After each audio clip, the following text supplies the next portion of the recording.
Thank you, Michael. Sorry about that. Yeah, no problem. Okay. All right. All right, guys, we're back to start. Come inside, Joe. All right. It's my honor this morning to moderate our gathering here, but before we start, my name is Adekunle, and I am a native of Nigeria, but home is where you pay your taxes, so I pay my taxes here. Anyway, before we start, we're going to have a short prayer by our elder. Thank you. Let's pray. Almighty and faithful Father, we've come before you at this time, this morning, on this day, to commit our deliberations unto your charge. In particular, we brought to your presence YeleSowore with his ambition to lead the nation, our nation, Nigeria. We ask you, Lord, to touch his heart, speak for him and speak through him. Speak for us and speak to us, O Lord. Let us see the vision that you will like Nigeria to regain his glory. Father God, we commend his determination and his aspiration, just as you have assigned David to lead the nation of Israel. So you've used those who are least counted worthy to lead nations. Gideon, Samson. The names are many. We're asking you, Lord, to support, guide, provide the necessary resources for Moyeye to be able to see the vision. Anointing, we ask you, Lord, on him and those who have given him the advice. Touch their hearts, speak for them also and speak to them. Speak for the people, Nigeria, who have not heard about him and who will hear about him. That your name, your glory will be reflected.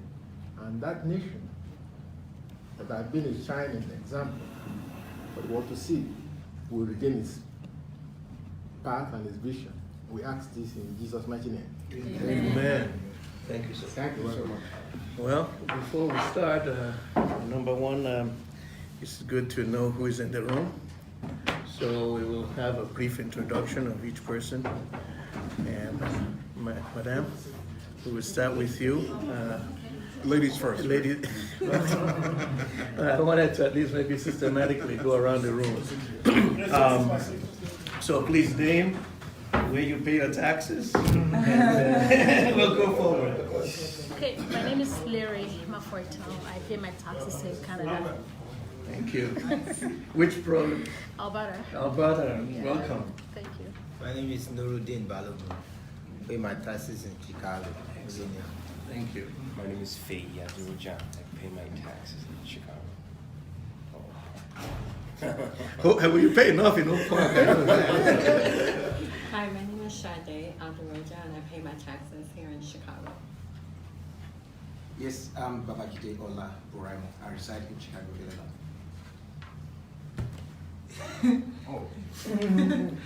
This guy's mouthful. Sorry. Hi guys, my name is Toby. Tell me what? No, Toby Mojuku. I'm here with my dad from Chicago, supporting and wanting to know more about the candidate Okay. and what he stands for. Well, here Isaiah, the coordinator for TIB Chicago. That's me. And you pay your taxes where? I thought I'm in Chicago. Oh, okay. Chief Sam. Yeah. Introduction. Oh, introduction. Okay. I rejoice in the name of Sam Wansi. I live in Chicago. I work in Michigan. Excellent. Where do you pay your taxes? And our host. Anthony, I can barely pay my taxes. They're good old Chicago. There you go. You pay twice? I pay twice. Gene more than cool. I owe taxes.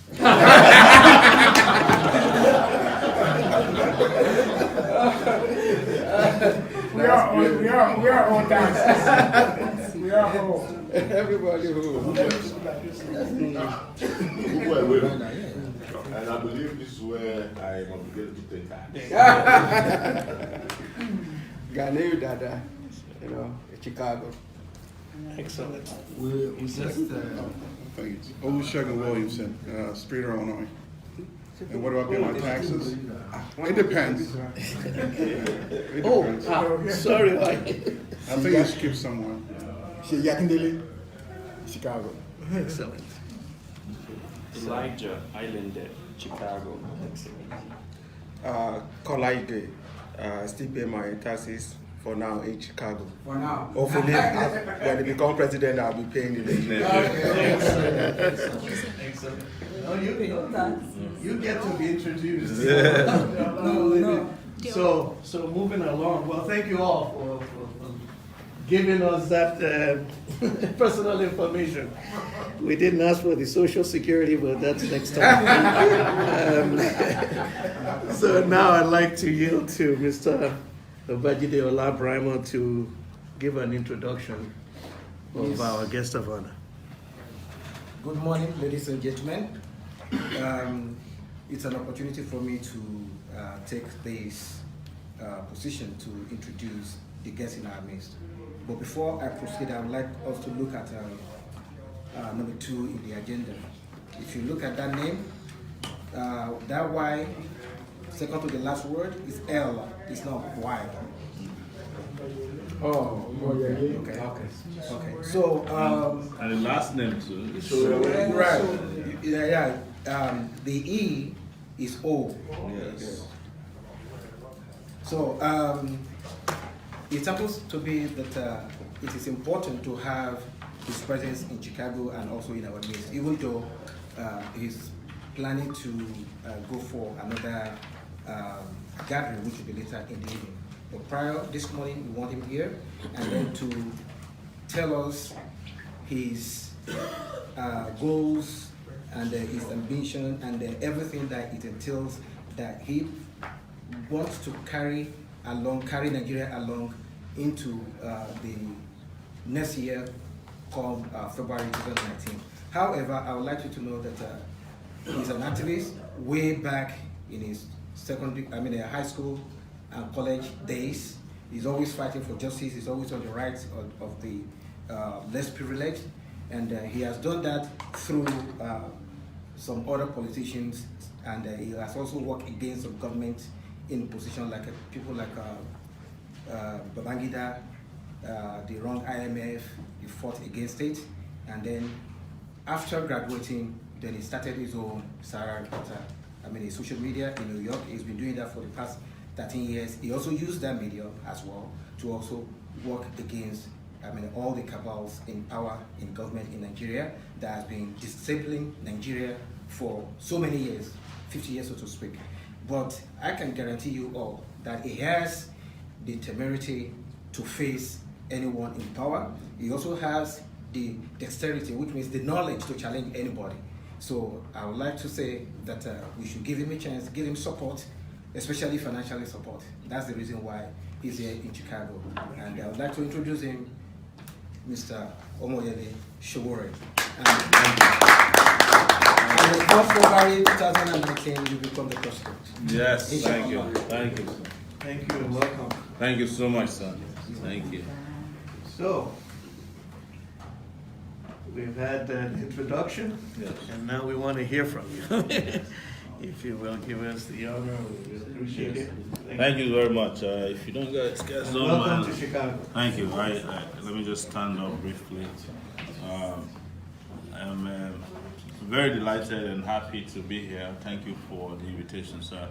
I got the invitation a little bit last minute that I had to address Nigerian businessmen in Chicago, so that we can start having this progressive conversation about how to take Nigeria back completely with the help of people who are also knowledgeable about how societies work in other places. But I remember that Chicago has some key decisions in the history of Nigeria, contemporary history, that really helped Nigeria to attain democracy and also helped the US to have some fundamental change in race relations. And I will give you also a little bit background of myself. When I first came to the US, Chicago was the first place I came to get a driver's license 19 years ago, before I then relocated to the New York area. And but most importantly, you must remember, for those of you who have been around, that there's a woman named Carol Brown, Mostly Brown. Then I was a student activist in Nigeria, and this woman came to Nigeria, collected money from Abacha, and was promoting Abacha to become the civilian president of Nigeria. She took so much money that she became arrogant when she came back to Chicago, thinking that nobody can defeat the money she brought back. And I was told that a very vibrant community here of Nigerians stood up to her, and she lost the election. It's the first time Nigerians made someone lose an election in the US, and it happened right here in Chicago. But beyond that, when I talk about race, it's about Obama's election. Nigerians also in this area, and of course everywhere else, contributed massively to Obama's election. Before I even thought about Obama's ability to win, contributed $250 that I didn't have towards his election. And we have been saying to ourselves, if you love other parts of the world so well, why not replicate the same thing at home? That is why we have focused a lot on the diaspora in our in our campaigns. The reason is a little bit simple, but it's a function of research. We found out that Nigerians in the diaspora, second to our oil revenue, contribute the most to Nigeria's GDP, about $50 billion every year. In fact, as of the last quarter, which is, I think the last quarter ended in September or so, Nigerians have already sent home about $60 billion. Yeah, so in the last 3 quarters, this is the time we send the most money. Apart from the Christmas, we actually take money home in our luggages, we buy gifts. So by the end of this year, we probably have contributed over $80 billion. So it's approaching $100 billion. But when you hear about all these countries that are giving aid to Nigeria, the US over 3 years was only able to give Nigeria $713 million in aid. It's not aid, it's not cash, it's aid as in, things that they claim they give to us.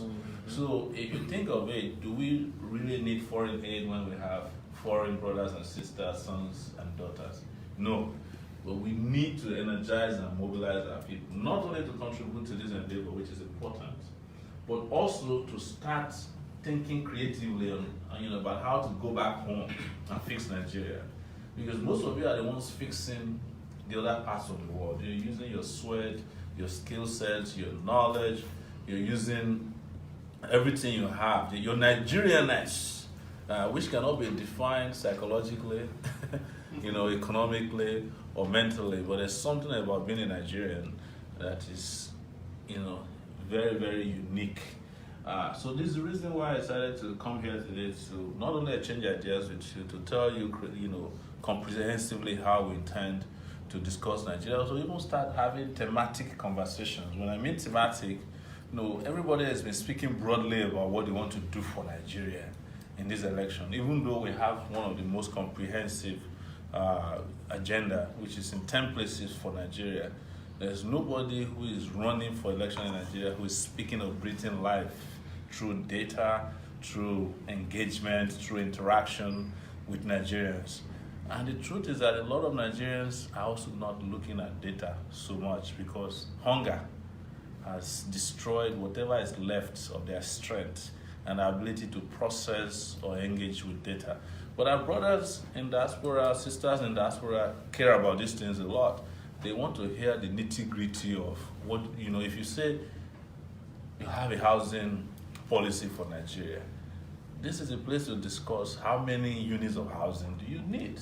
We looked at it, 17 million units of housing is needed to address Nigeria's housing deficit. And when you look at how much that is, you might be scared. But the truth is that we can provide them because they can pay for themselves. When you house people, they actually pay, either mortgage or rent, but there are no structures in place. There are no policy formats or, institutions in place that are capable of addressing this deficit. When you talk about road infrastructure, right? How many kilometers or miles of highway do you need? And what we have chosen to do at our party, which is the African Action Congress, is to start addressing comprehensively how many kilometers of highways we have in the first place. We looked and found out that we have over 200,000 kilometers. But there is nowhere in Nigeria where you can find 30 kilometers of highway that is motorable. And I'm not exaggerating. Yes. Probably the best you can find is between Benin, and Lagos. There's no unbroken 30 kilometers of highway that you can, without hitting a bump, a crater, or a pothole, or even a lake in the middle of the highway. Our brother here is from Badagry. We went to Badagry. We couldn't make it to Badagry in 5 hours. I was supposed to return from Badagry to go to come back to I was going on a foreign trip. I had to drop out of the car that we're driving on our way back to Badagry and hop on a motorbike to get to the airport. That was how bad it was, and you know how dangerous it is to navigate our highways. So we said, when we went to Badagry, that it is time for Badagry to completely secede from Nigeria. No, it's true, because Nigeria has cut off Badagry. Guess what? A few weeks later, the government awarded the contract to fix the road, but they're not going to do it. We know it is all propaganda. It's meant to bribe the psyche of voters in those areas. But we want to create 200,000 additional kilometers of highway, and it's to do or recreate what they did in the US, which is the interstate highway system. We want to do an inter-regional highway system where every region of Nigeria, southwest to the southeast, from there to the south-south, from there to the north-central, these places are connected by dual carriageway everywhere. But beyond that, it's not just about highway alone. We want the train system that is functioning. Ladies and gentlemen, Morocco, of all places, just launched the fastest train yesterday. I think 3 days ago, they invited the president of France to come and launch the fastest railway system on the continent of Africa. It's going to be about, 317 kilometers per hour, which means that if we are going from Lagos to Abuja, you can do it in 2 hours.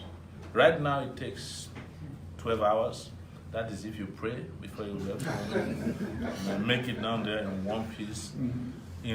If you don't, I've driven around Nigeria in the course of this campaign. When you're talking about education, we want to break it down to how many kids are out of school. Found out officially 13 million kids. But how do you return them back to school without allocating resources to them? And what we said is, look, we can allocate right away as a matter of emergency 100,000 naira to every kid that's out of school to bring them back to school. That 100,000 does in that 1 year, it pays their teacher, it pays for their space in school. It's the same way it is done here. When they want to fix problems, they look at individuals who are affected, they invest individually, and the collective investment per individual will make those things happen. They make them possible. I did my master's here in New York, and one of the studies we did on how they reformed the New York police. The New York police used to be as bad as the Nigerian police, corrupt, broken system, and I think it was Officer Bradford or something. Yeah, Bratton, who came and he sat a police officer in front of him and said, "What do you need to make you do your job without distraction?" They started from the belt, a holster, the gun, shoes, 2 pairs of shoes, 2 pairs of uniform. How much will it, cost you to cut your hair properly, so that you look decent? It costs $2,000. So they allocated $2,000 to each policeman. By the time they made the investment, sent them back to work, Then they made their bosses to be responsible. You say, every week you have to come and tell us the statistics of crime in your area.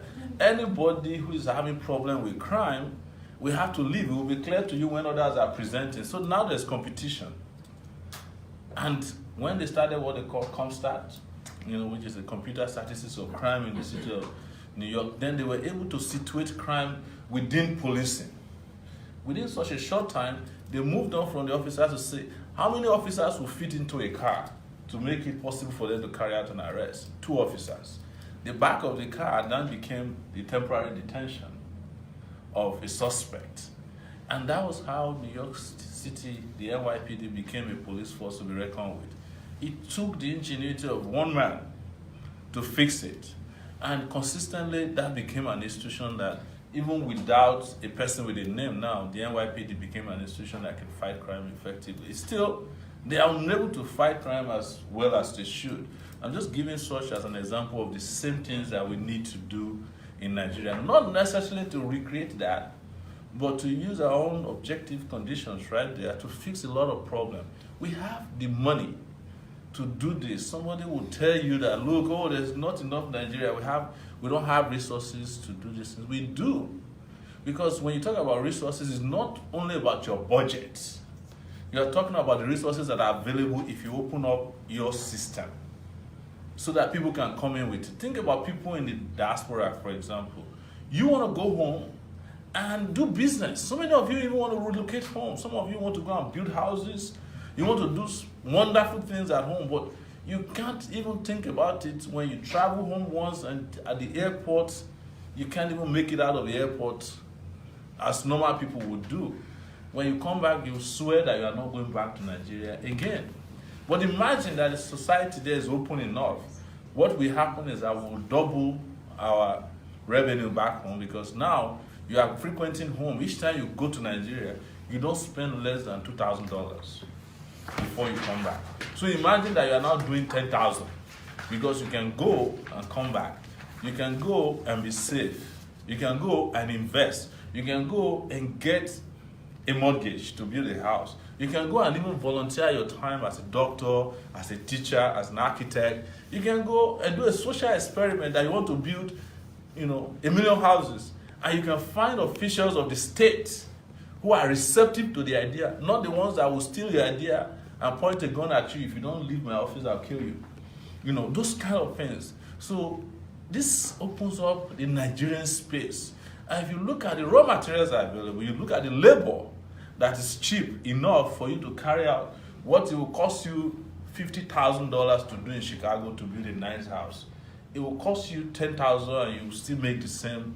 You build a fantastic home because labor is cheap, raw materials are there. You don't have to go and break because of bad weather. It's almost year-round you can build in Nigeria. So, but it takes a certain level of leadership to carry out these things, and it takes leaders that are capable, leaders that are exposed, leaders that have intellectual capacity, leaders that have international experience, leaders that have seen things work in other places, leaders that are human resource oriented. What is human resource orientation, as far as I'm concerned, is that you can actually, as president of Nigeria, hire capable hands, not your in-laws or your brother or sisters or your imam or pastors. People who can get things done, and Nigeria will start working again. So these are some of the things that we have been talking about. These are the things we have been exposed to, and the same thing applies to agriculture. Same applies to healthcare. Healthcare in particular has some relevance to those of us who did never just take life.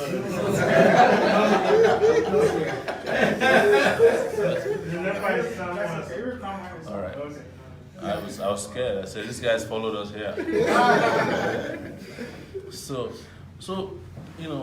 but the most important ones that would propel and be a key driver to all these issues we're discussing are these two below. Power, that is electricity, and security. You got it. Yeah. When it comes to developing Nigeria, forget it if we don't have electricity. That's a non-starter. The conversation cannot start until we can guarantee, at least in our major cities, towns, and villages, 24 hours electricity. They will so much power the system that some of the conversation we are having now will fizzle out. In fact, I keep saying that, I'm disappointed about something in this election. The discussion is not elevated enough. It's still very rudimentary and sedentary. That we're still discussing how the president wants to provide roads. I've not seen a US president going around commissioning roads because it's no longer the business of the president of a nation to be running around commissioning roads, or a president that is still having a conversation about agriculture. The president's supposed to be at the policy level of coordinating all these things, making big decisions, making connections, and attracting investment, not walking around trying to figure out, did they construct the road, have they finished it, who is the contractor, all those kind of things, and not the kind of conversation I wish we were having. But unfortunately, Nigeria is in need of a builder. It's also fortunate that we have now been able to find people who can build or rebuild Nigeria from the scratch. Security is also key. The question that I get asked the most is, why? How do you secure yourself in the middle of these big kahunas? Very dangerous politicians. But I don't answer the questions in the way that people expect an answer. I'm not giving you a security breakdown of how many policemen I'm walking around with. As a matter of fact, I don't have a police unit protecting me. Because with due respect, the Nigerian police, sometimes it's better to have an armed robber who is loyal to you. No, I'm telling you, than to have policemen who are following you who you don't trust. I'm not saying that all of them are bad, but the system, the institution of security, our security architecture in Nigeria has broken down so much, and that is what is propelling crime, terrorism, the way you see it in Nigeria. So, in all honesty, I wanted to have an interactive moment with all of you, but I needed to speak to so many of these programs that we have because we are in a hurry. Honestly, we are in a hurry to get down to business. We are in a hurry. If you ask me when is Nigeria supposed to start doing what we are talking about, I'll say yesterday, maybe 58 years ago. But I'm also very scared that the opportunity we have to fix Nigeria might slip away if people don't rise up to the occasion, if they don't step up to the plate, if good people like you don't, step your foot onto the ground and say, look, you don't put your heavy foot on the pedal and say, look, this is the position we are taking, and this is who we are going with, and this is how we are going to support people who have the ideas. The way to analyze this to you is you being an architect. You can design whatever you want to design, the best homes in the world, best ideas. But you need an investor who will say, look, what you have designed is beautiful. I'm going to put money into it. You need a bank that can guarantee to make sure that your work is made to completion. Because if you are the architect and the bricklayer and the carpenter and the painter, you will not be able to achieve much if you don't have the kind of natural support that could come to bring your work to light. That is where we are at this point, is to be able to find the natural support of Nigerians. Some of you, we know without checking your bank accounts that you can afford to support these projects.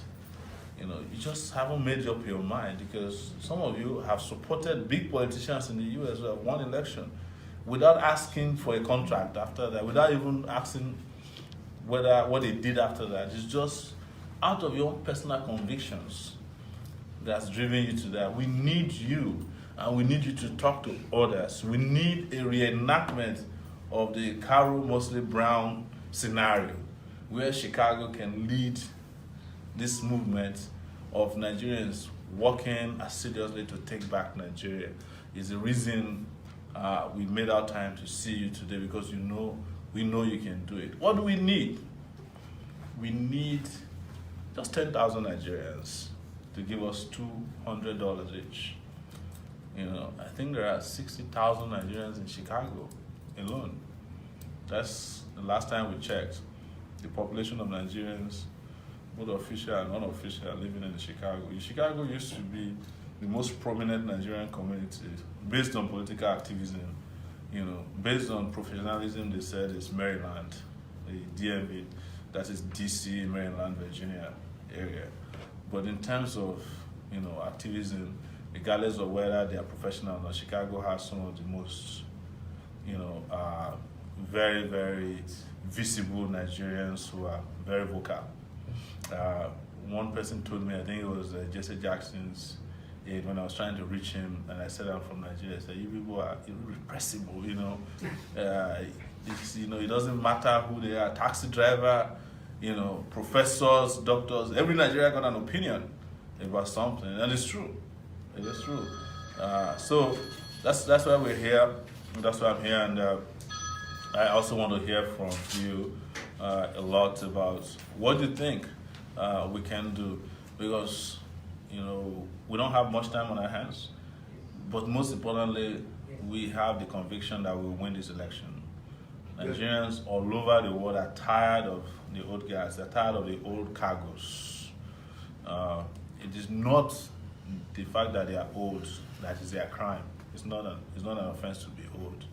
It's the age of their ideas and how that has ruined the possibility that Nigeria presents to be a great nation in the world, on the continent of Africa, to be a true giant in the sun.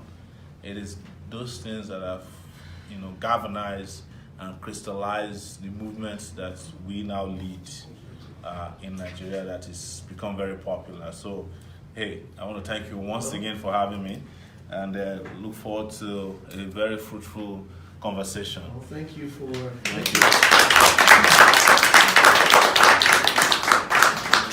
sharing your vision with us. And also, I appreciate the fact that you don't want to use a broom to sweep out all the old people. Some of us are now getting to that other side. That's right. But I'm with you. I think we have one of the youngest populations in the world. And in a democracy, you should represent that population. Take it back, action! So thank you very much. So we're going to open this up so you actually have that opportunity to have a dialogue with us. So I'm going to ask people to be as concise and as brief, because, as you said, we Nigerians have a boast. But I believe there's a lot of input that you can get here, and hopefully we'll get something back from you. Sam, please give your name and then your question, and a minute or so for the question. And Mine is not a question, it's more Okay. like an advice. Okay. Someone should bring to you. Thank you for taking on this. And most of us have this burning desire to do what you're doing. We are limited by some circumstances of finance to do it. But first of all, let me ask you one question. Are you an American citizen? No. You're not. Okay. What I would have advised is that we could have arranged to have security for you from the United States while you're, you know, gyrating over there. So that's very paramount. Your personal security is paramount before, you know, to move forward, you know. And I will encourage you to work more on that. You know, if you don't have that head, we ain't going nowhere. So I will personally contribute. Wow. Take it back, action! as they say, I know my people is not putting them down, right? Let me first start by saying that I commend you and young people like you, the Duro Toyes and Mike Townsman, Kingston Morgan, for actually getting involved in the discussion. Unfortunately, as a country, we just seem intent on recycling our leaders from the same filthy database of a few hundred men. I remember being in Nigeria in 1983 when Buhari took over, and I'm still hearing about Buhari. That's nonsense. Yes. However, given the way that the political structure is in Nigeria, we all know. First of all, I ran for. I'm violating your rules already. Sorry, I get paid to talk. So I ran for elective office in 2011 as a Senate for Senate State, one of Anambra's Senate State seat. And our electorate is largely illiterate. They don't understand big grammar. They don't understand policies. I'm not sure what drives them. But what I'm afraid of is we have hundreds of political parties, but yet people only vote for 2 of them. How will the younger generation, such as yourself, circumvent that big, what I consider to be a huge problem? Because you and I know this election, the discussion right now is all about PDP and what's the other one called? APC. How do you hope to inject yourself into the discussion? You are known for being, I like you. I watch you on YouTube all the time. You're a fearless guy, and I really like the way you expose a lot of things that are going on. But how do you get yourself to become a household name? Yeah. Good point. Okay. Yeah, it's a work of everybody, and you all sat in this town, Chicago, when Obama started. I would even say you, probably, so many of you got Obama started. When I first heard Obama, my reaction was as good as your reaction, perhaps, if you're in Nigeria, in Anambra State, and you heard Sowore today. It's like, who is this guy, with a funny name, right? But with the help of everybody, black, white, liberals, progressives, they started like a wildfire. And I think we're at the same spot now. Even though you've heard so much about the 2 major political parties, but if you ask them who they are afraid of, they're not necessarily afraid of a third political party, but they're afraid of the new generation of candidates who have come out, who have somehow forcefully injected themselves into the conversation, political conversations going around in the country. This is not the kind of crowd we get when we go out in Nigeria. People really follow us. They follow us on social media. They follow us physically. I've done 30 states of travel within Nigeria. Probably done over 150 events at this point, in which the general consensus is that, one, we need a generational shift, leadership. I agree with you completely.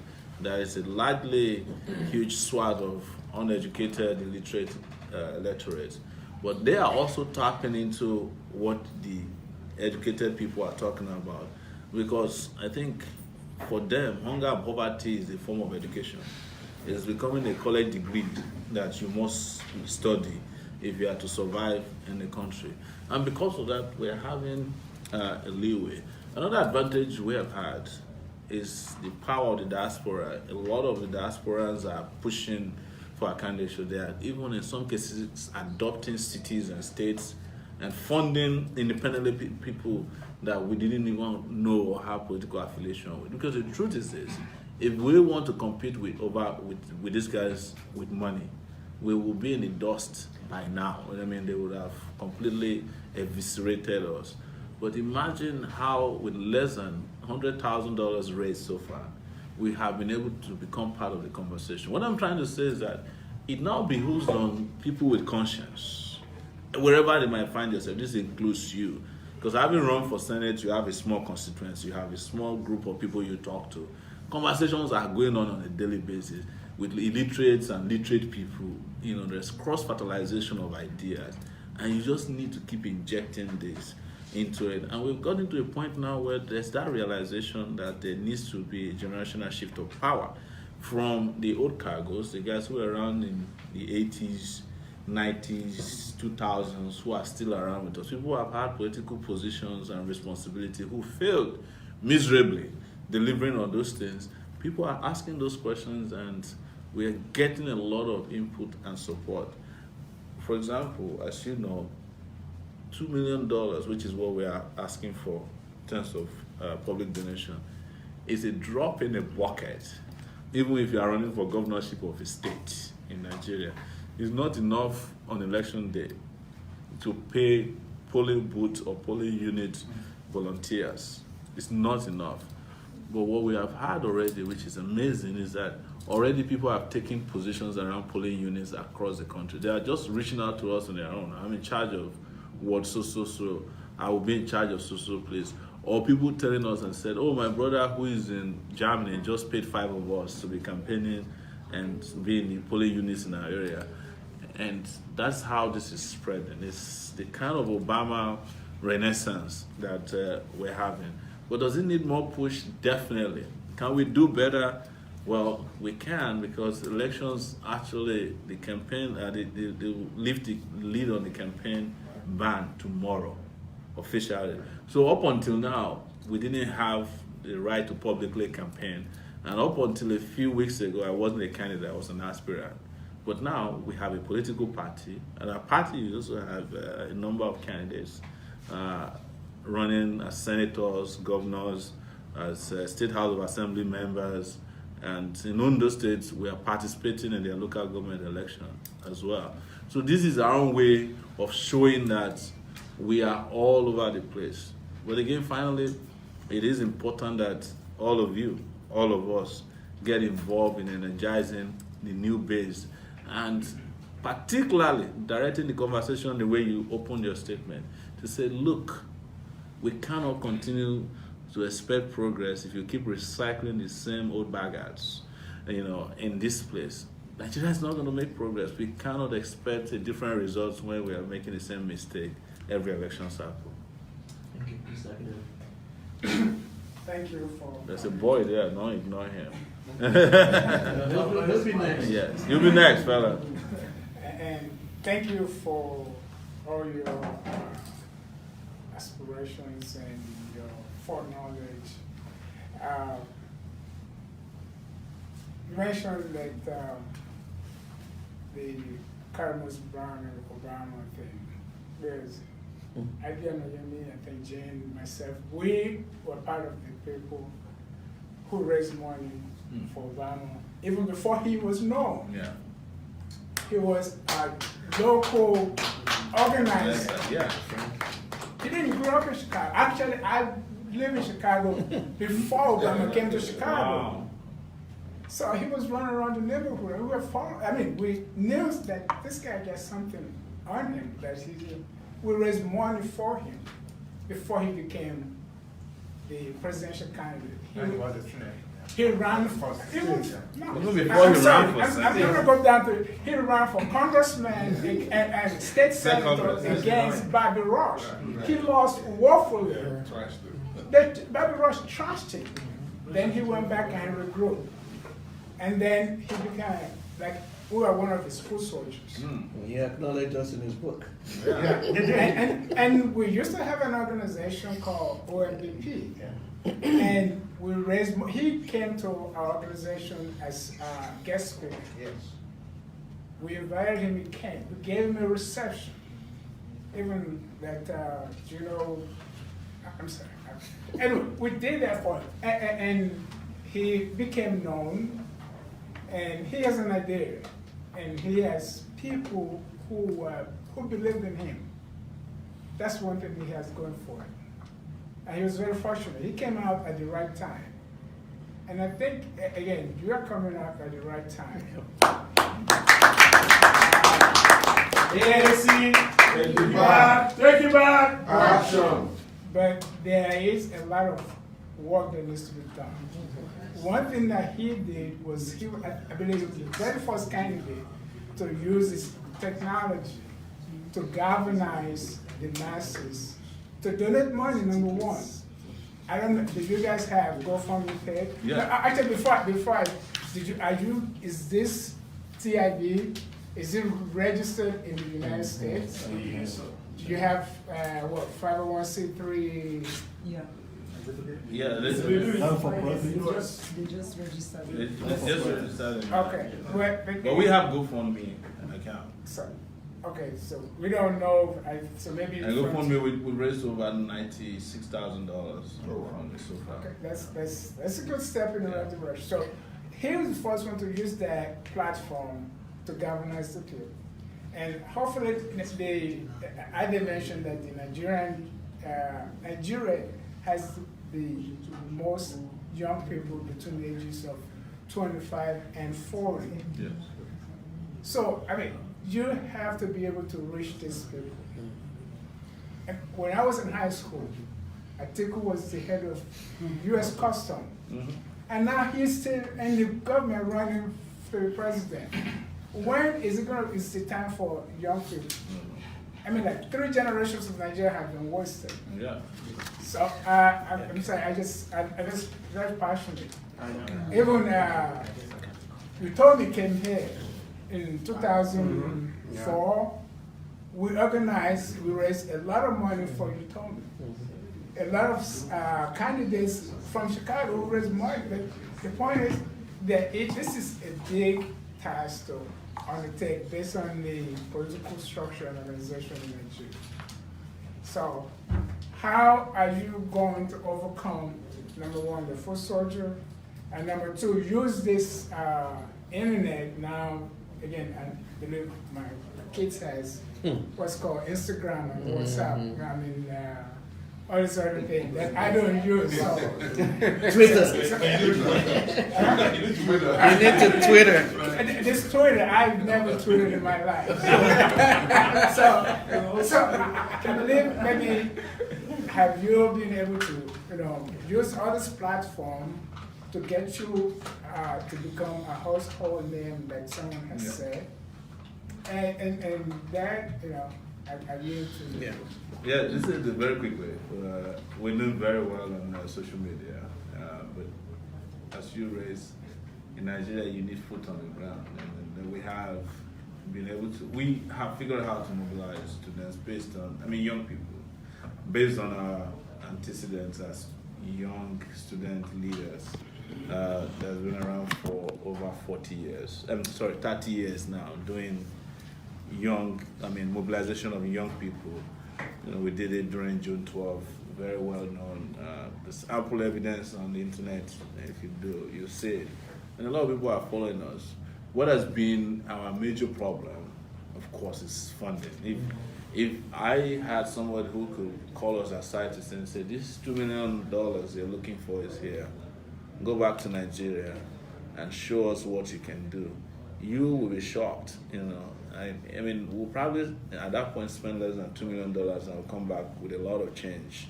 Real change, not chicken change that the APC people did in Nigeria within such a short time. Because we know how to reach people.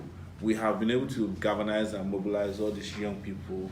We have been able to show to them that the ideas are there, locked in the system, and that we can put this country in a lockbox where development will meet the lethargy of the past, and we shatter all the myths about why Nigeria is not developing or should be a developed country at this point. Because we have lived through 58 years of people making excuses for failure, and the country keeps rewarding people who failed the country. The first time I heard about Atiku was in 1992. When I was a student at the University of Lagos. He was running against Abiola during the SDP Just Convention. 1992. Between 1992, the guys who were born in 1992 are all married now. So many of them have had kids. And Atiku is still our major presidential candidate. The first time I came across Buhari was in 1983, of course, when I was in secondary school year 2. The first time I came across Adu Ogbe, who is the current Minister of Agriculture, was in 1979. I studied him in social studies. No, I'm serious. We heard about him. I think he was the youngest minister around that period. Huh? Shagari, South Shagari. So, the same Minister of Agriculture, we studied him in social studies. And this is 2018, he's still your Minister of Agriculture. Buhari is still going to be the presidential candidate of the APC. Atiku, who I heard about in 1992, is going to be the presidential candidate of the PDP. And in fairness to Nigerian youth, when they come out and say they want to run for office, the first thing they throw at you is experience. And I ask them, how do people garner experience when you don't let them govern, when you don't let them aspire to leadership? I'm 47 years old. That means, as at the point I'm running to become president of Nigeria, I'm probably then older than Obama when he became the president of the US. Yes. So if the US can give an Obama an opportunity to be their president with 300 million people or plus, and trillions of economy, about 18 trillion economy to manage, my country of maybe 50 billion, $500 billion economy is telling me that I'm too young and that I have experience at 47, even though I have consistently fought for the betterment of the country over 30 years. This is one of the myths we have to shatter. Let me reveal something to you here. And this is particular about gentlemen of your age. Someone asked me if my campaigning is not alienating people in their 60s.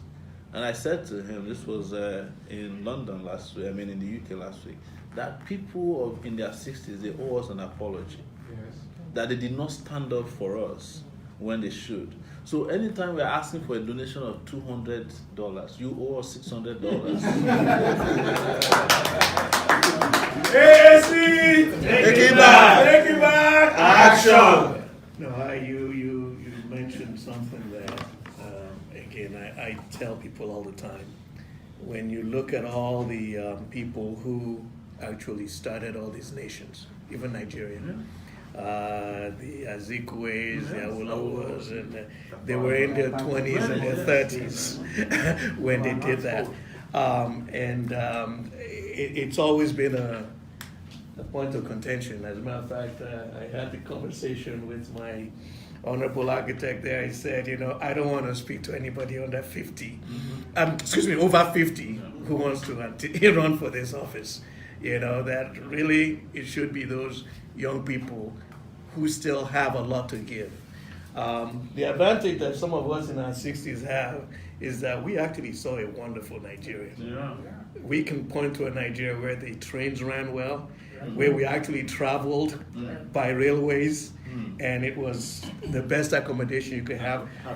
Where the roads were actually good, and a wonderful infrastructure.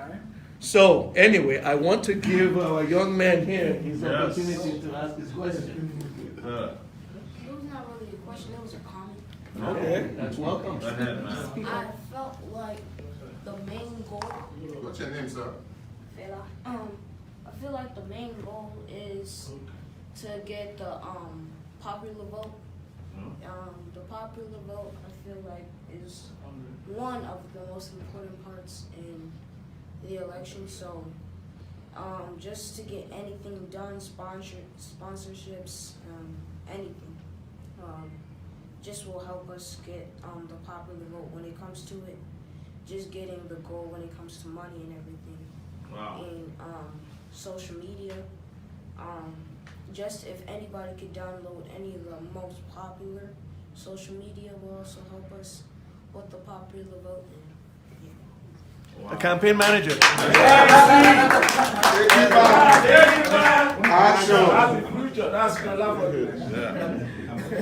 Future Sahara. I'll come back. But before the next person, I want to actually, speaking of money, because money does run things, and I've been in a campaign or two. Tickets for the dinner that is tonight are available after this event, so please don't leave without it. Where is it? The tickets are here, sir. Okay, do you want to tell us what the venue? 4930 South College. Hills Francisco. Okay. Oh, Hills. All right. So he's got the tickets in his hands. All right. So I will go to you and then I'll come back. Oh, and then I'll come back. Yeah. Excuse me. Okay. Before he speaks. Yes. I can tell that the number of people in here is increasing. Sure. And we had already made an arrangement that if this room can't take the number of people anymore, then we can proceed to the general office where we can sit comfortably. All right. Yeah. No, I think people are fine so far. So let's move on. We're fine. Because shifting will change. Yeah, shifting will yeah. disrupt things. That is right. Please, we're on a roll. So my name is Faye Adroja. I'm also an aspiring architect. And I'm going to try to summarize the question as briefly as I can. I'm going to start with when you win. Let me put it that way. When you win. We know that going into a system of running something, whether it's a business, a country, community, especially one like Nigeria that has so many inefficiencies, is going to take time to get into those. I mean, there are people that have been born in Nigeria who have the belief that to get ahead is to be corrupt. To get ahead is to find ways to get better than the other person. So we're still going to deal with that. I mean, there's so many stories we've heard about people going back and still having to deal with those situations, even with some of the past presidents that are being recycled. They have ideas, they go there, and they're still faced with not dealing with the situation. Like you said, someone decides to fix infrastructure, but it doesn't. They give money out, but for some reason that money gets stopped somewhere. How do you intend to deal with those inefficiencies? You know, it's just to let you know that my 12 years running Sahara Reporters was, not only pointing fingers at inefficiencies, we're actually fishing out inefficient people and how monies are being diverted, monies that were meant for development are being diverted. So what I've done for 12 years is actually chasing the money that ought to have been used in building hospitals, schools, that end up being used to buy jets, mansions across not only Nigeria but across the world. But you know what I've discovered in my little time in Nigeria is that you can start making things work if you want things to work. I went to Nigeria in 2017 and started a lab in Lagos. And where did I start from? Is to ask the guy who is designing the place that I need the toilets to be properly fixed and functioning. Because I discovered that you can hardly find a toilet to use in Nigeria, including the airport. When you arrive in Nigeria, there's a sanitation problem, and probably that's my pet peeve. And I was surprised that the moment the toilet was put a certain way, people used it differently from when I met it, when I arrived. So I don't want to see buckets in the toilet, right? That means that water must be running. And there was no time I went in there that the toilet wasn't clean. Second, we said we want electricity in the place, but it meant that you would buy a generator and that diesel was supplied, from time to time. And anytime we wanted electricity was available. And it made people to produce more. But thirdly, this idea of a minimum wage of 100,000, I experimented with it. But guess what? As soon as I arrived in Nigeria, they targeted the business, just so that you can understand, sued me to court in Ilorin, the Senate president. All the money I brought was frozen. Because they know that idea will have an infectious, impact. That if that business were to succeed, people can look at it and say, but Sowore brought a business here that worked. Mind you, I had done the same thing in New York for 11 years before I went to Nigeria with it. I was sued, but no judge, I was sued 4 times in the US, no judge ever froze my account. Because they knew that I'm doing media business, and until the case had been exhausted, you have no right. Even after you win a case of libel, judges don't freeze your account. But in Nigeria, the judge froze the account first before the case was heard. You understand? So the fact is that people who don't produce anything, who don't invent, cannot, incubate ideas. Yes. So the moment you bring leaders that can, that can produce, that understand how things work, they can incubate ideas.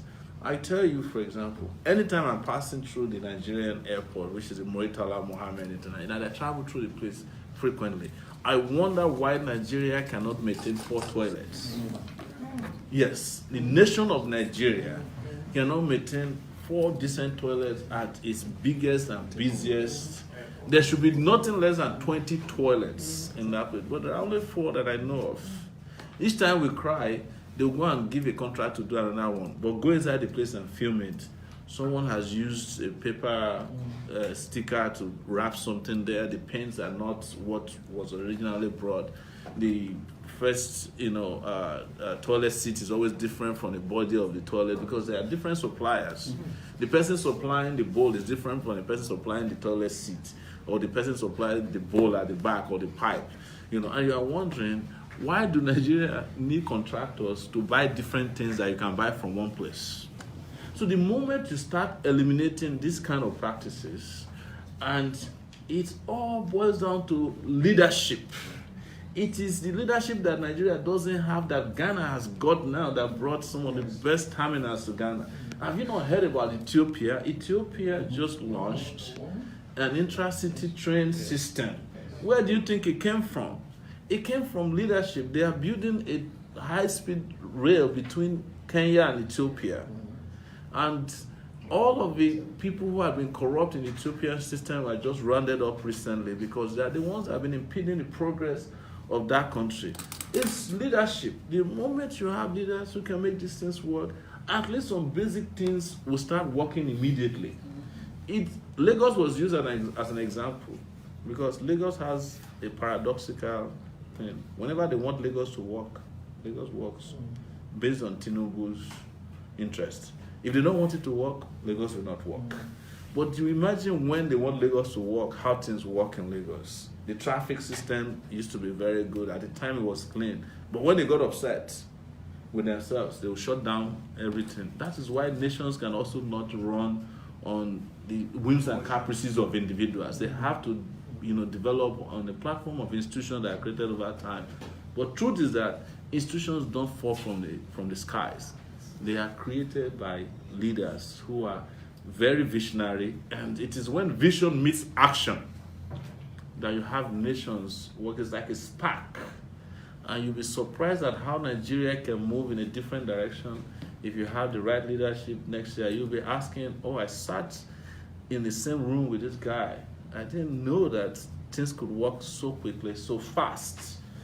But it can, and it will, when we win. And I like the adjective you used there, because some people have been, mistakenly using the word if. Because yes, but we will win this, and when we do so, you'll be proud of this historical moment that we're sharing here today. Action! Well, we really appreciate your time and you being here. I used to, and I would say the problems of Nigeria are like that of a mosquito at a nudist colony. Where do you begin? So we can be here all day long speaking. I didn't know about this adage before. Well, I have many of those. But in the interest of time, and also knowing that you have an event tonight, we really want to, make sure that we preserve some of that time, and we'll curtail some of the discussions because you've got us started. I have 3 other people who will ask questions, and then I think, with all due respect, we can then talk to you off record. All right. So, Mr. Dada, my brother, and then you. Okay, so you go first. Oh, okay. Thank you so much.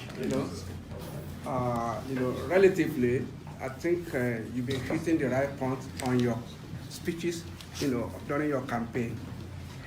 There was a particular one when they almost cut my head on the minimum wage of 100,000, which I've, recommended in the past, which they almost killed me.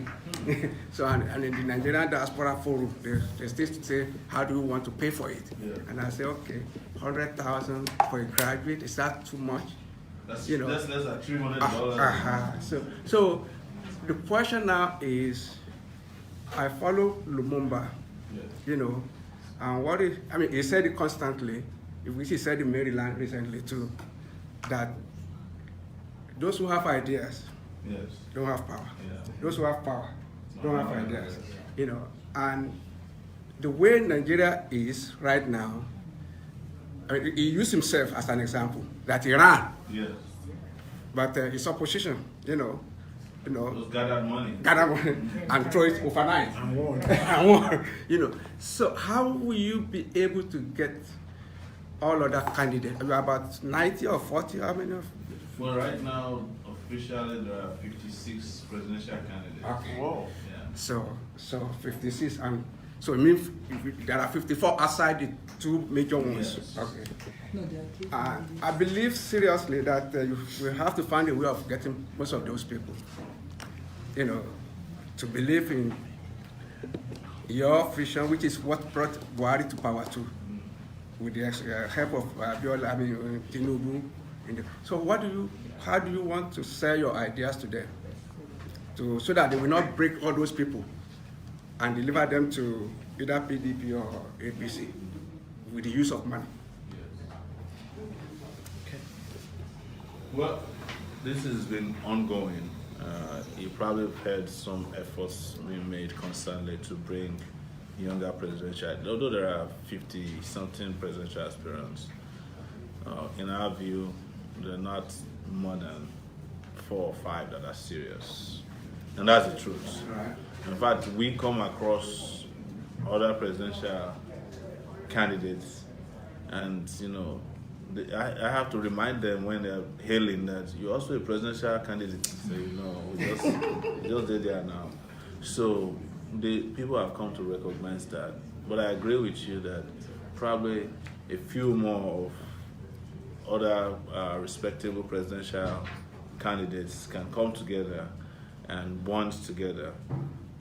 But what is most important is that when that is not achievable for circumstantial reasons, is for the candidates who are serious to drive a coalition of persons and not a coalition of parties. And there are a lot of people who are even bigger than parties out there who have been abandoned, disenfranchised, abused by the political system, who are ready to come under the banner of our political party and who have been supporting us.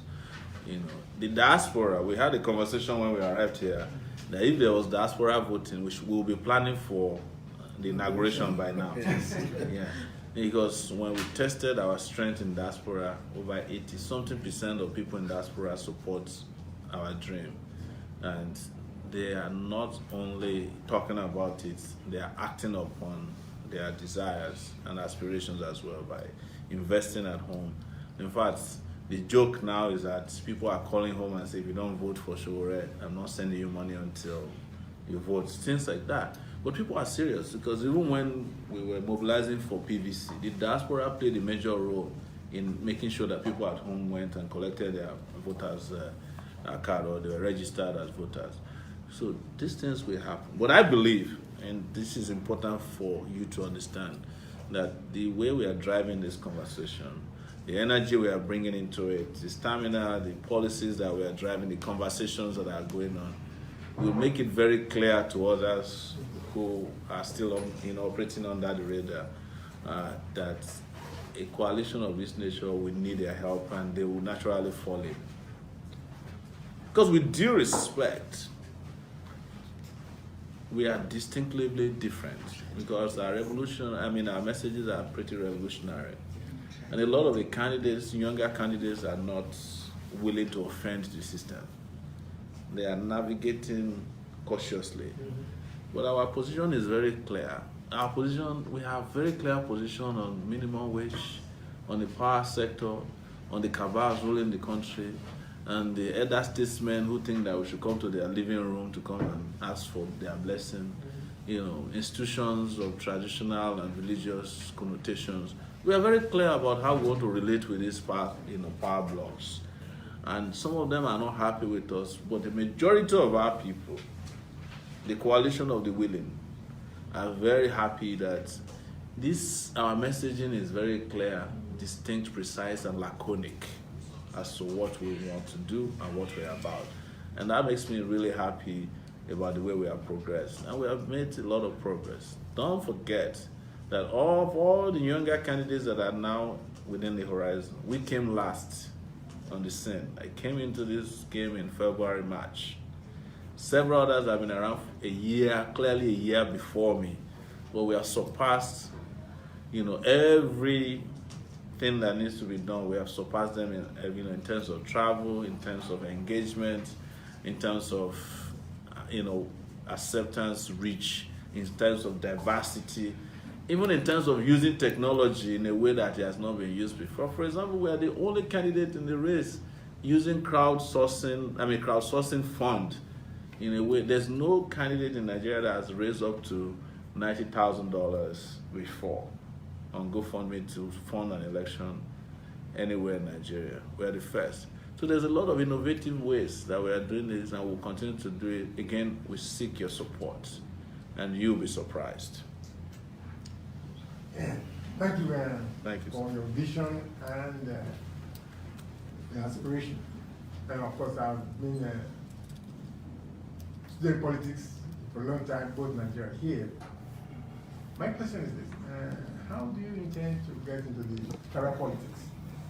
Basically in Nigeria, we still play tribal politics. Go to the Emma, go to the Oba, go to the Obi. Okay, I'm going to deliver this number of people to you. And how do you bring to the students area? How do you get them involved? And how much media do you get, local Nigerian media? Even though they're probably funded by Babangida or Atuku, you've got to be realistic. The forces that we try to undermine your aspiration. Well, thank you. So, there's something we know as the tripod of the Nigerian political system or engagement. Of course, tribalism, religion, and just money is what has been driving politics, not ideals, ideology, or conviction. And that's where we're moving away from. I have traveled and visited a number of traditional rulers. But if you ask me personally, and I'm being honest, it's a waste of time. Thank you. Yes, it is sheer waste of time. The traditional institutions have sold their soul. They have sold their soul to conventional politicians. It doesn't matter how long you stay in their palaces, as long as you don't have something to drop. At the end of, you are wasting your time. And they have no votes to really deliver to you. The same thing with the religious organizations or groups. They are vacillating left and right. Today they are for Jesus, the other day they are for the devil. They have justification for wherever they swing. They're like swingers. They don't have loyalty to any particular cause. Not all of them.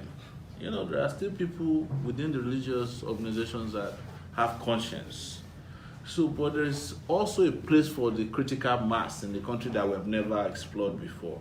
And these are young people, students, educated people, even people who go to church who don't necessarily worship pastors.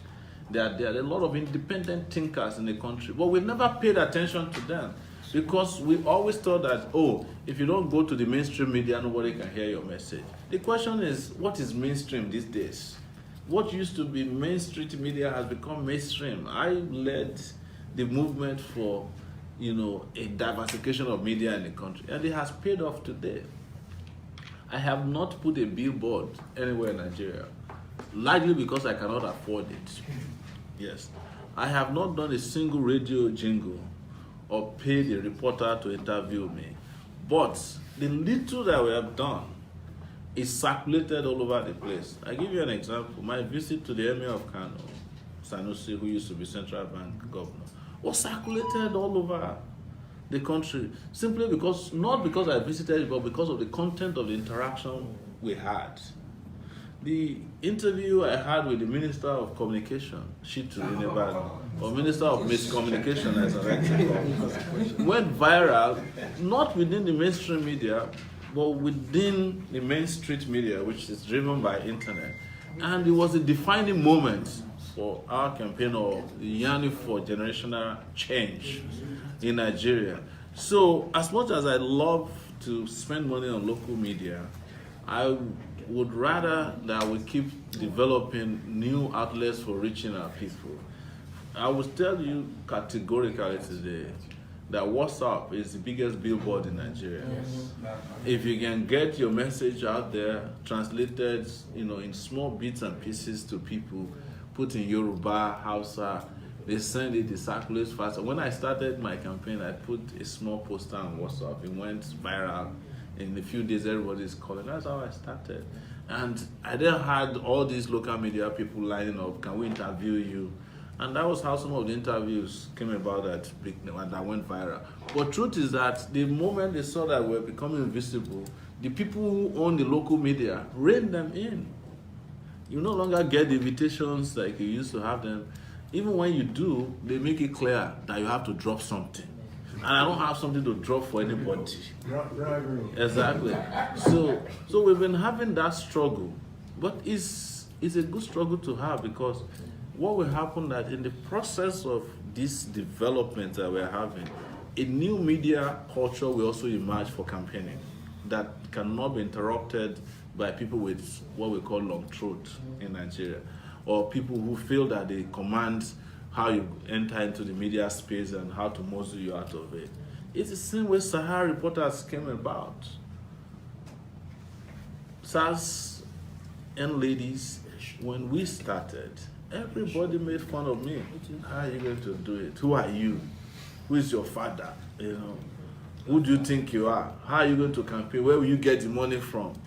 Some people gave me benevolently, say, if I give you 2 weeks, this thing will just die a natural death. Some of them are my friends. How can you go and compete and fight with Babangida? And then at the point is, when are you going to see Obasanjo? When will you go to Babangida's house? If you don't go to those people, nobody can vote for you in Nigeria. I swore to them openly. It's not going to happen. Good. Yes, I'm not going to Obasanjo's house because I believe they belong in the past.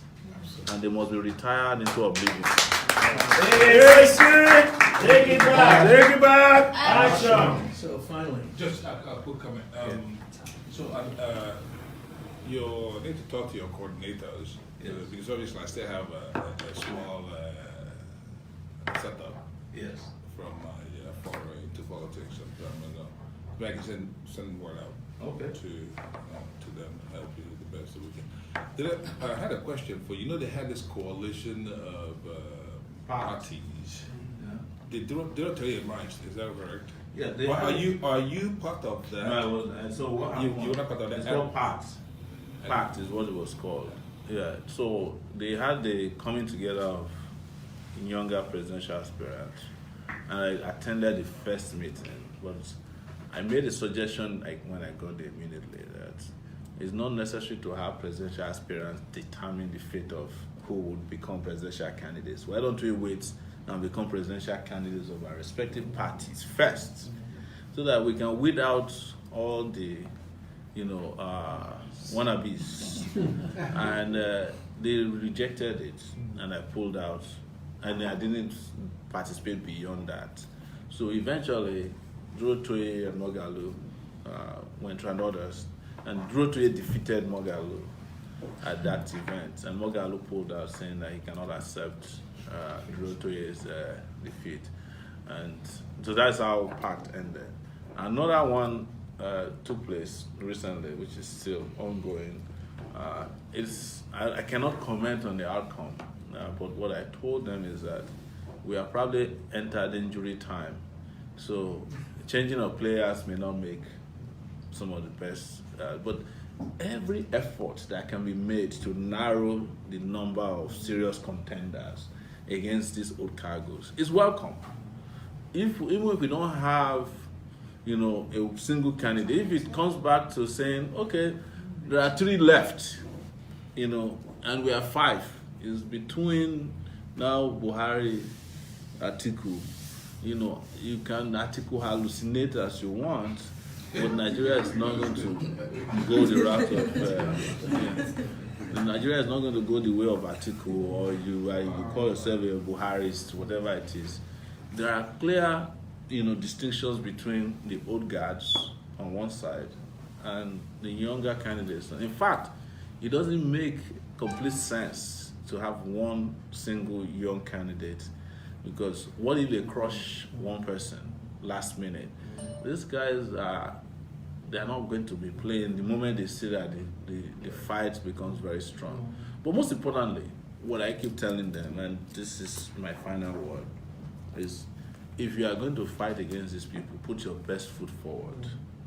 We are not playing a defensive game. This is an offense. It has to be that you put in the roughest, the most rugged, and someone that has experience as a fighter. Yes. Take it back. Action. Because whether you like it or not, this is not just an election. This is a revolution we are trying to pull. Yes. So you don't want a presidential candidate who gets to a point and suddenly realizes that, oh my God, I've never been to prison before. And now prison is staring me in the face. I don't want to do. You need those of us who have been in and out of prison, be shot at, survived, expelled. So and these guys actually know us. They know if you ask them who is it that can confront you and give you a nightmare, they will point to the Sahara Reporters guy. That guy is crazy. But yes, but it will also be their interest, because they are watching actively, that will present, what they call boti. Yeah.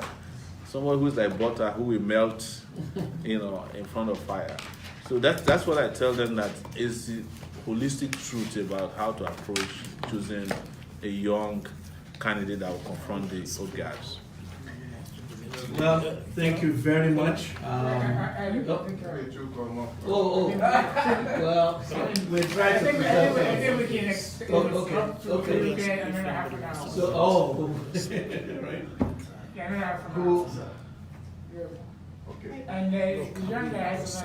Well, we'll come back to you. He's had a turn already. My name is YeleSowore actually, and I'm from the old guard. We grew up in Lagos, and I knew Lagos. I grew up downtown Lagos. I knew Kingsway was working. I knew city, the bus system. When you stop at LSTC. LSTC. When you stop at race course, when you get on this bus, every 5 minutes it gets to Yaba, it gets to Bangrove or whatever it's going. It worked. And there was no computer. Yes, there was no. It worked. No, they had a small computer that was actually issuing out tickets. No, it was the machine thing what I'm saying is, if you had a job there as a CTA, and I keep calling CTA, in the neighborhood, everybody knew you, respected you. You were a teacher, everybody respected you. I grew up around like the major area too. So those who are engine drivers, bus drivers. No, railway drivers, train drivers, you knew them. Because when they put on their uniform, everybody knew them, everybody respected them. How do we get back? That would be one question. Where you be a teacher and be honorable. Yeah. You don't have to prove who you are by building a super mansion in the village where no road gets there.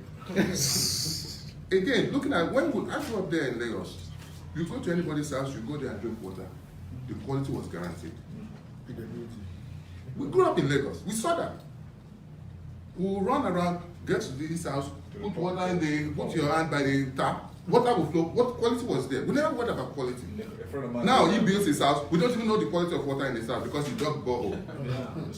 So how do we, and these are simple things that government, which is power of the government, put some restrictions on what to do and what to, how do we get over some of these things? Because it's really deep in our people. Even here, the old saying, you get people out of the ghetto, you can't get out of them.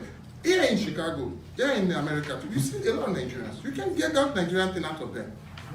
The way we talk with each other, you look at people, we're not very smart. I have an opportunity to go to the east. There's no direction to say this is to Oka.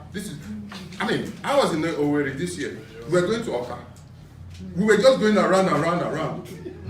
The guy who was riding me, we got to a point, he was like, we get to terrace, we don't have a direction, so we have to rely on, he will call back again and say, oh, go back left, go this way. So my thing is that as a government, as a presidential candidate, as someone who has a vision, have you really, really understood the core problem of Nigeria in terms of those things? Yeah. Because building roads helps. Because I can tell you too, I went to school in Jebu. You see towns on the way. When they build the expressway, they took all those towns. It became everybody's town. You see mechanics along the way, which is a good sign that if you build highways, you will create all those identity issues. So my question to you again, because I had your name like about a year ago, just like the younger kids who come to my office because what I do, I meet with a lot of Nigerians, and the guy was like, "Oh, these are younger generation guys. Oh, we're going for Uncle. You have heard about Sowore?" I was like, if not for him, I probably would like another Obama thing. Like, okay, because I really look at Nigeria that I used to think we are very smart people. But the more I look at us, the more I critically analyze us, I say we are not smart. Because if we are smart, we shouldn't have allowed what is going on in Nigeria. So please, now the big question is, are you going to look into those things and resolve this to the point that we can all stand and look back to the same Nigeria that we grew? We can raise ourselves, go back and retire there without worrying about. Because if all of us here go to Nigeria, I'll give you 1 year, well done. It's a reality. Well, you'll be back. So, let me take another question before. That's the last question. Okay, well, so I can answer both. Please, okay. My name is Akinwa. I understand the geographical complexity of our country, but the only area that I've not been hearing about is the fact that your effort in the northern part of Nigeria, which I know is quite a number of population. So, as my question to you is that, has there been any bigger effort that you've been making in another part of Nigeria that can actually give you a better leverage in terms of this campaign doing? No, yeah. Good question. And to wrap the question, and you can take it all of. One thing I know, if you are trying to run for the presidency in Nigeria, two things happen. Are you willing to be jailed? And are you willing to lose your life? Yeah. Those two things, you have to take that into consideration. You can answer those. He said that. He said he's willing to do it. He's been there before. His life is there already. Yeah. So, So the question is, my question has to do with what he has mentioned before, which is a $100,000 minimum wage. Naira. 100,000 Naira minimum wage. Sign me up. Okay, 100,000 Naira minimum wage. Now the question is, how do you control inflation due to that? And how do you regulate market prices to, stop people from increasing their commodity or products, without check? Thank you. We saw Udoji. Udoji is an example. The moment the Udoji was paid, all the market women increases their prices. So there has to be regulation. Ladies and gentlemen, I'm just intercept for a quick question. My name is Ogugwa. And the gentleman asked a question and said, is Sowore willing to give his life? And he's, he go to jail. I've known Sowore for over 90 years personally. And I can commit to you, without any iota of question, that he will deliver his life if he has to. I want for him AC, take it back. Take it back. Please, let me start with the minimum wage. Okay. Let me say something before you start. I would like to follow up with what he said. Yeah. What you need to advocate, and I'm giving you an idea, it's not about this individual infrastructure. We need a system. You need to use that language well.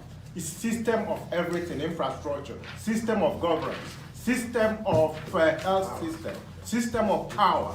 That's what will work. That's how America functions. And talking about security, for example, it's not going, I'm giving you ideas, it's not going from calling the police. How security works in America and why it has worked is that the police is separated from what? The emergency system. You need to know that you have to articulate that system where you don't call the police. You say it to them and they will start seeing the difference between you and Atiku and that idiot. Okay, so right? You start articulating those kind of injecting things in a systematic way and say, okay, you don't call the police, you call the emergency system, which will now coordinate with the police to get to where to secure them, to secure the environment, bring safe environment to them. On that That's note, what you let's did. hear from the candidates. Thank you so much for guys. I wanted to start with 100,000 naira minimum wage. And when you talk about minimum wage in Nigeria, for us, is to start talking about living wage. Yeah. Yes, and living wage is different from minimum wage. Minimum wage is the legally allowable amount of money you pay to a worker. Minimum wage is the amount of money that can make a worker perform optimally as a worker. And what we have done is look at how many workers are out there in Nigeria and what it will cost Nigeria every year to pay them a minimum wage that can at least help them survive. What we should start the conversation with is if 18,000 naira, which is equivalent of $30, can help anybody who is working anywhere to deliver optimally on their responsibility. The answer is no. And we have also moved to other economies in Africa that are at par with that of Nigeria and found out that they are paying, even Libya is paying over $475 per month as their minimum wage. Calculate that in naira. It's more than this 100,000. That is war-torn Libya. You want to go to Angola, we have compared everywhere else and found that Nigeria's minimum wage is criminally low or too low for anybody to live up on. But the most important question you should ask yourself is how much will it cost us? It costs us just $1.5 billion more to pay Nigerian workers the minimum wage that we're talking about. And how much are we paying people who are the least productive in our society? The senators, for example, who are taking home 13.5 million naira every month as their allowances. That's different from their salary. So what we did, ladies and gentlemen, I hope you can you help me do the salary calculator just there quickly? We constructed, because I like to respond technically today, we constructed a salary calculator on our website. It is on Sowore 2019. And we said to people, compare your salary with that of a Nigerian senator. And the person earning a minimum wage of 18,000 naira a month, it would take the person 37 years to earn the salary of a senator per month. That's the starting point, because we have to have this argument in terms of conscience. Then let's come to the economics of it. If you give people 100,000, what do they do with it? They invest locally. Small businesses grow. It increases the purchasing power of an average worker. But you are not, okay, have you done it? So, salary from 100,000? yes, 100,000.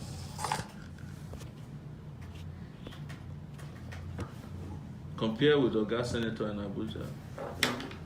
So it will take you 11 years and 3 months to earn Nigerian senators if you are earning a minimum wage. 11 years.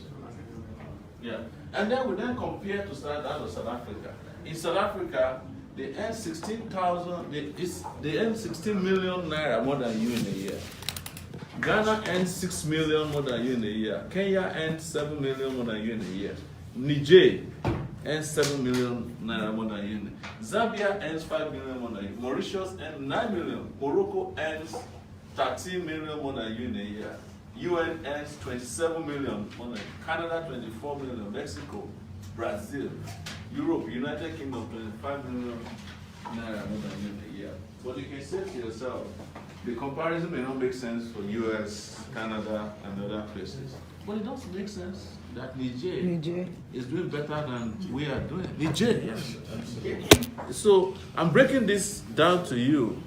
So, but the question you ask yourself is if you are looking for a modern or modernized civil service, do you pay them peanuts and expect them to perform wonders?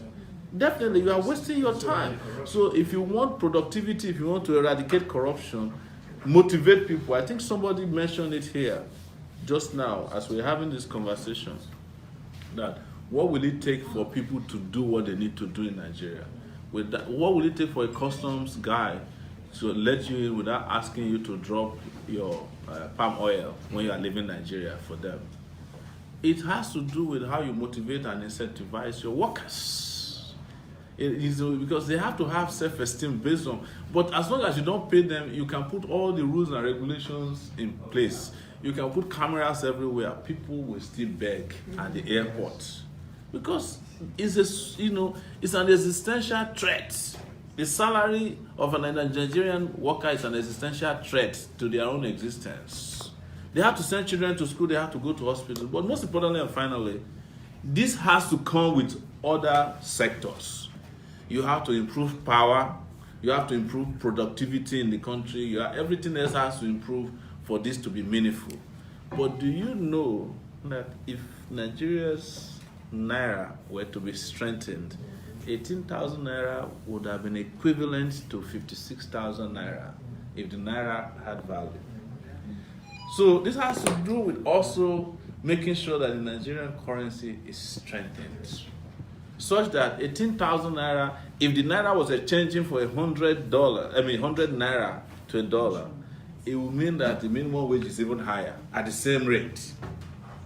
So finally, we had something that we put out yesterday, and we said, if a senator earning 30 million Naira don't cause inflation, how can a worker earning 30,000 cause inflation? And it is the people who are earning 30 million that are complaining about the inflation that will be caused by people earning 30,000. You see the paradox. Yeah. Well, thank you. Our brother here asked about how to return to the status quo. Okay.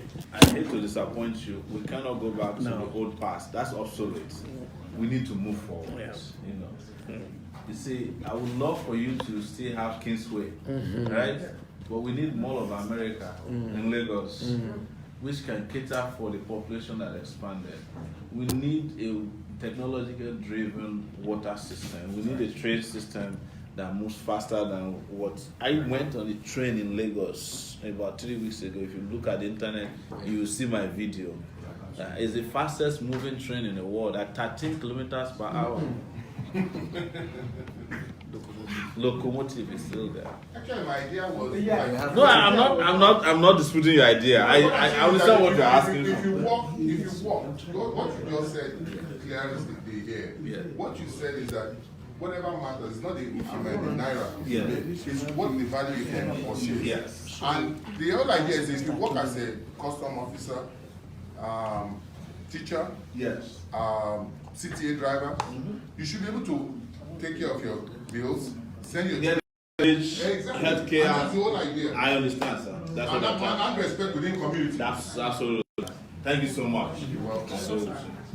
So I know, and the time is. Well, it's really your time. We have a chance tonight. Absolutely. Yeah. So yeah. I'll answer some of the It's questions. your time. Yeah. I personally am very happy to have met you. Thank you. I appreciate the quality of your candidacy. It's now a candidacy. Yeah. I appreciate the bold vision. And your history says that you at least know what the issues are. And we appreciate that.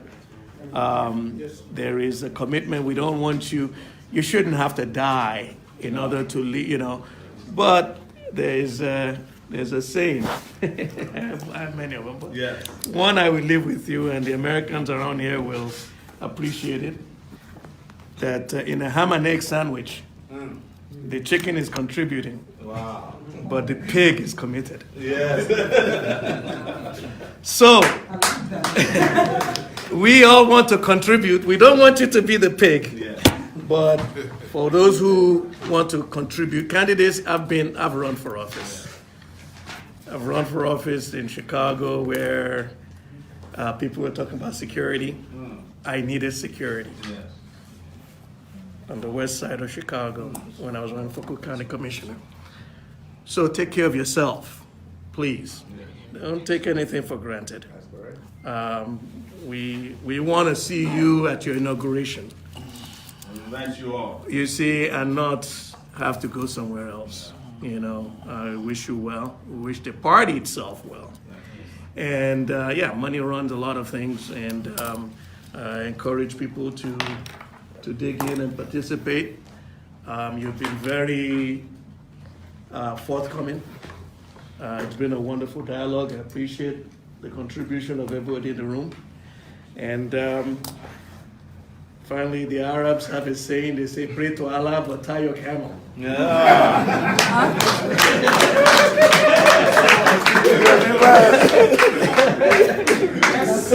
you repeat that? Pray to Allah, but tie your camel.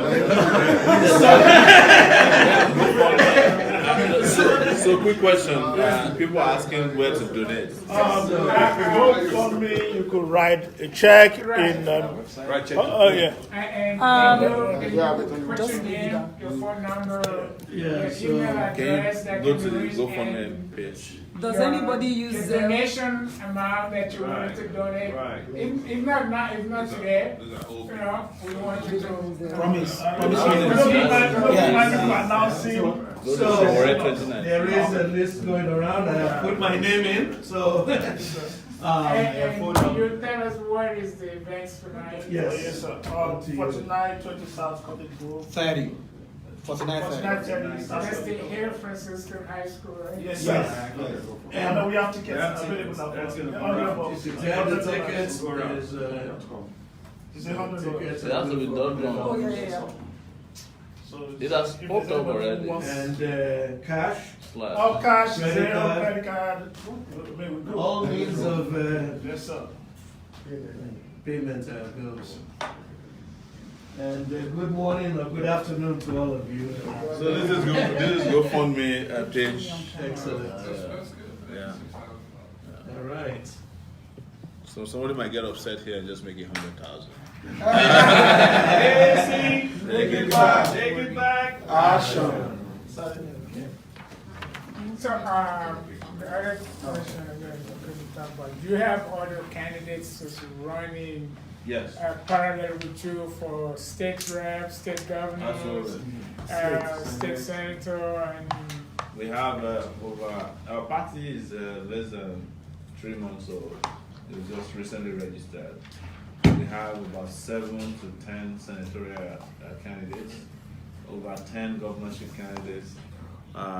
We have almost 100 House of Rep candidates, and we also have over 130 State House of Assembly candidates who are running in elections. So the presidential election and the Senate and House of Rep is on February 16, 2018. March 2nd, 2019. 2019, because 2018 is past. Yes. March 2nd, 2019 is the one for governorship and the House of the State House of Assemblies. The good news is that you can also send me a birthday gift on the day of the presidential election. I was born exactly 48 years. I'll be 48 years old on February 16, 2018, the date of the election. Yes. 2019. What's the symbol of AAC? You know, people don't. It's two hands. Two hands. Yeah. Because they don't put names of the candidates on the ballot. Yes. That's it, sir. That's it. Okay, because you know the village people need to know. Yeah. That's how they know. They don't know anything else. Wow. One comment that I have is that I've been following you. Your name first, because you can list. My name is Engineer Olufemi Oladende. Okay. I'm a very, I'm the choir when you say preaching to the choir. Wow. So, one of the things that bothered me was when I heard that they would not allow you, AAC, to use drones to monitor the election sites. Because what a drone would have done is expose any type of abnormalities going on right there. And I was like, well, why? What's the reason behind that? And how can we find other means of monitoring those polling stations? So I don't know if you've thought about that.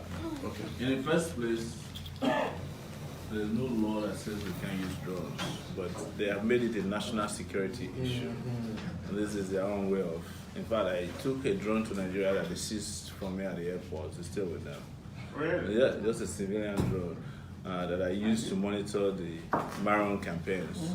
Because, we found that we have like one drone in Nigeria, and we find out that when people see drones in the air, they are more careful. Because they know this will be. And we got to the point where we got a drone that could live stream our activity. They seized it. It's still with them as we speak. But we will still put in as many drones as possible.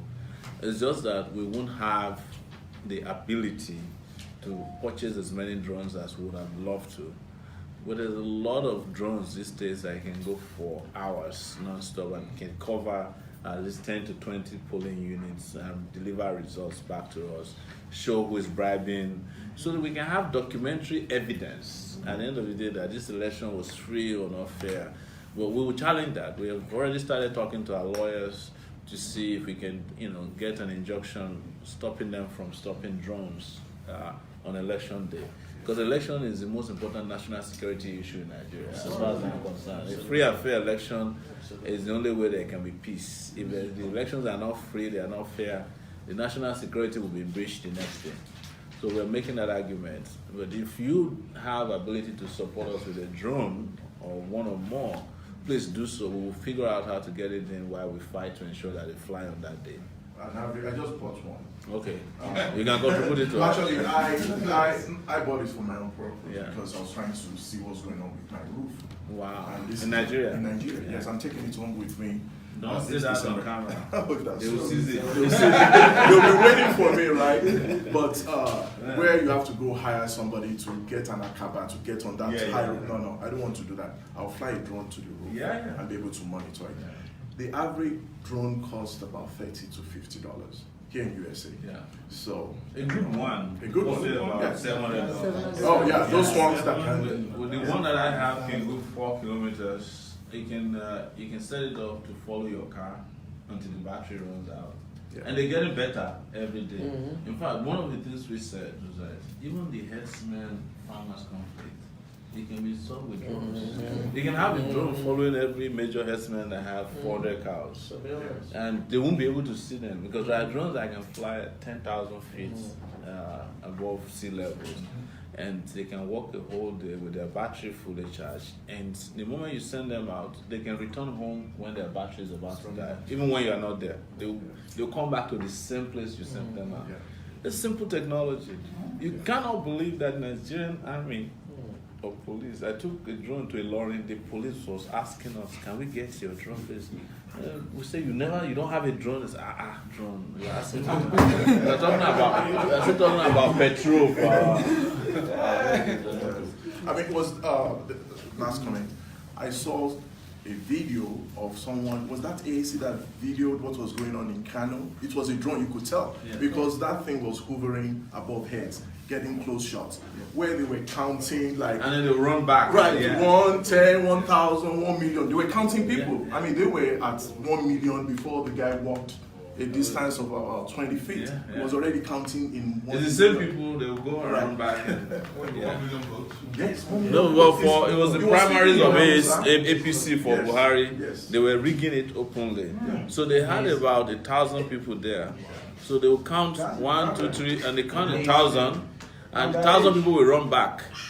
And they'll start counting again. The same 1,000 people counted over 10 times. Whoa. But it was reviewed by a drone, This brings me back to my question about the Okay, so with regards to the North, right? 2 very quick answers. Our VP is actually a Northerner, the person we chose out. He was working very seriously. Second thing is that in this election, there is no one North anymore. Buhari has done a great job dividing the North. Yes, against himself. So people in Taraba, Benue, Plateau, that used to be part of what you know as the conventional, they have seceded from the North, at least against Buhari, because of the way he handled the farmer herdsmen conflict. So Taraba, part of Adamawa, Southern Kaduna, Benue, Plateau, Gombe, they are all upset with the system. So the advantage is open for us in those places. Again, you will start seeing us when we return next week doing open campaigns, and you'll be surprised. You need to watch some of our videos, how we are welcomed in the North. You'll be surprised. And we're going to do more. But whatever you can do to support us to make it happen faster, continue to do it. Thank you so much once again. Ladies and gentlemen, let us thank Mr. Akindele for his generosity. He gave us eggs, he gave us sausage, bacon. And talking about eggs and sausage and bacon, show your commitment. Please show your commitment to the candidate. You know, if you want to start digging into your pockets and taking a commitment. And please, we invite you to come tonight as well. I invite you to come. Bring friends. Unfortunately,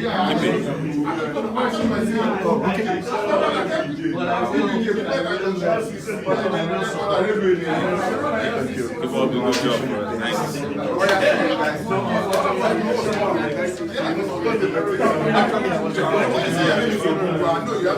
Marietta, Georgia.